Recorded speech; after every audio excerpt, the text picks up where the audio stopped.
sinunggaban ang pagkakataong sumayang muli ang puso.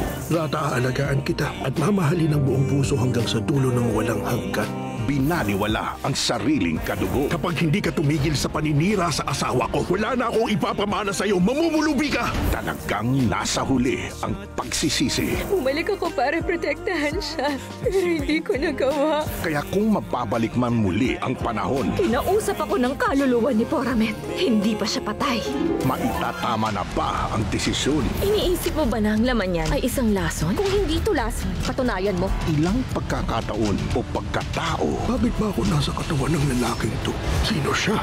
Kamatayan at 6 of coins. Hindi kaya ang lalaking yun ang tutulong sa'yo? ang kakailanganin? Hindi yan totoo! Patay na siya! Nagsisinungaling ka! Tingnan mo ko. Hindi pa ako patay! Ang Thai adaptation of a hit telenovela, The Second Chance, ngayong November 9 na sa TV5.